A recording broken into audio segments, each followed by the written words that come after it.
அடுத்த ஒரு விஷயம் என்ன நடக்க போகுதுன்னா சுவாரஸ்யமான விஷயம். என்ன எப்படி இது நடந்துச்சு, எந்த வீட்டில் நடந்துச்சு, அந்த பர்சனோட என்கொயரி. ஹாய் வணக்கம், நான் உங்கள் ஜெயந்தாரா. இன்னைக்கு என்ன பேச போகிற தெரியுமா?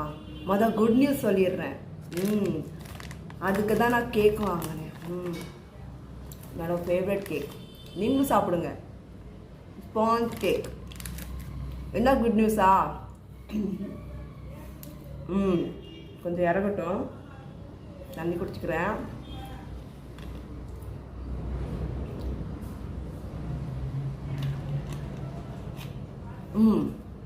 பாயிண்ட் வரேன்.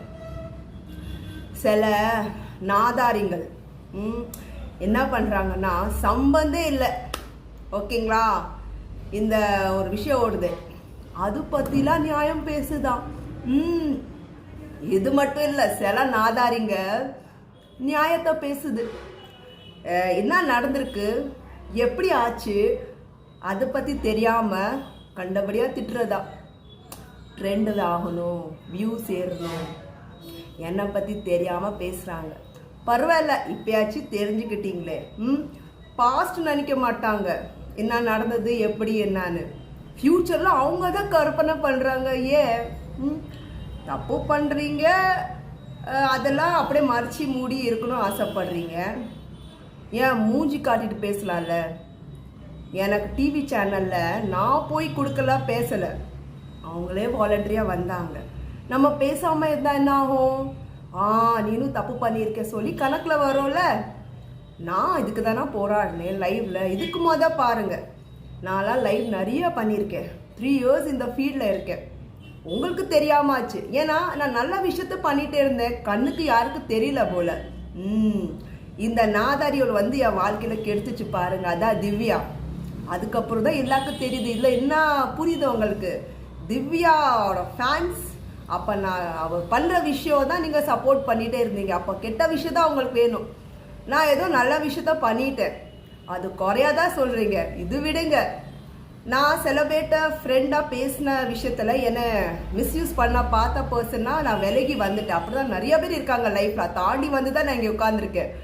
அவங்களாம் என்னை போ அப்படி சொன்னவங்க, அவங்களாம் இனிமேல் என்னை பற்றிலாம் பேச ஸ்டார்ட் பண்ணிட்டாங்க. இங்கேருந்து வந்திருக்காங்க, தெரியலடா, நீ அதுக்கு சரிப்பட்டு வர மாட்ட, சரியா?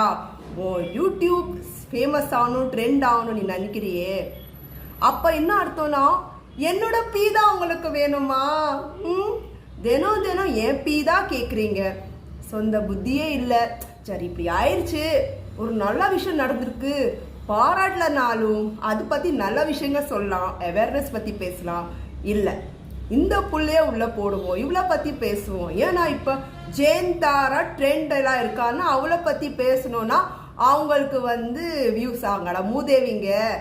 இன்னைக்கு வந்து நாளைக்கு புதுசாக யாராவது வந்துட்டு தான் இருக்க போகிறாங்க. உங்கள் யூடியூப் சேனல் ஒரே இதில் கொண்டு போங்க, ஃப்ளாஷ் நியூஸ் கொண்டு வாங்க. நான் வேணாம் சொல்ல, என்ன நடந்திருக்கு நீங்கள் அதை வச்சு நீங்கள் பேசலாம். நியூஸில் அத்தனையோ சேனல் நீங்கள் பார்க்குறீங்க, தெரியாதா? நீங்களும் ஒரு கற்பனை பண்ணுறீங்க, பெரிய டைரக்டர் தான், ஆனால் நல்ல கதை, நல்ல ஆர்டிஸ்ட், ஆனால் ஃப்ளாப்ட் ஆனால் படம், ஓகேங்களா? என்னோட மக்களால் சைடில் என்ன ரிக்வெஸ்ட் தெரியுமா? நீங்கள் வந்து அந்த அட்வொகேட் பேசுகிறாங்க, அப்புறம் டிவியில் காட்டுறாங்களா நியூஸ், அது மட்டும் நீங்கள் கவனிங்க. இந்த சின்ன சின்ன யூடியூபர்ஸ், பெரிய பெரிய யூடியூபர்ஸ்லாம் ஏன் பீ தான் திங்கணும் ஆசைப்படுறாங்க.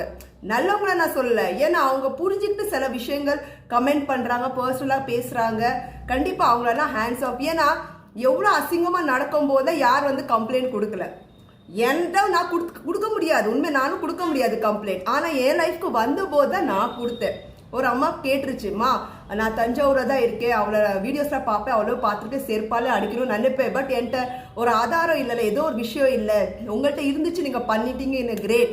ஸோ அவங்களெல்லாம் ஒலிக்கிறக்கு நீங்கள் தான். நான் ஒலிக்கிறக்கு இல்லை மேடம், நான் தேங்க்ஸ், ரொம்ப நல்ல விஷயத்துக்கும் நீங்கள் கண்டுபிடிச்சிருக்கீங்க. அவ்வளோ சுற்றுதே அந்த விஷயம்லாம். யாருனாலும் கம்ப்ளைண்ட் பண்ணலாமே, ரிப்போர்ட் அடிக்கலாமே, ஸ்பேன் யாருமே ஒன்றும் பண்ணலையே. சிரிக்கிறீங்க, ஸ்டேஷன்லேயே சிரிக்கிறாங்கன்னா அப்புறம் மக்கள் பற்றி.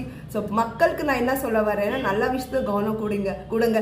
இந்த மாதிரி யூடியூப் கண்ட ஸ்டோரிஸ் போடுறாங்க, அவங்க ட்ரெண்ட் ஆகுறாங்க. என்ன நடந்திருக்கு அது போலீஸ்க்கு தான் தெரியும், சரியா? 4 பேர் அரெஸ்ட் பண்ணியிருக்காங்கல்ல, அவங்க தான் முடிவு பண்ணணும். அது மட்டும் கிடையாது, அடுத்த ஒரு விஷயம் என்ன நடக்க போகுதுன்னா, சுவாரஸ்யமான விஷயம் என்ன, எப்படி இது நடந்துச்சு, எந்த வீட்டில் நடந்துருச்சு, அந்த பர்சனோட என்கொயரி ஃபோன் எடுத்தாலே முடிஞ்சு போச்சு. போலீஸே, கவர்மெண்ட் போலீஸே, உங்களுக்கே வருது நிறைய நியூஸ். நானே சொல்றேன், எடுத்து காட்டுறேன்.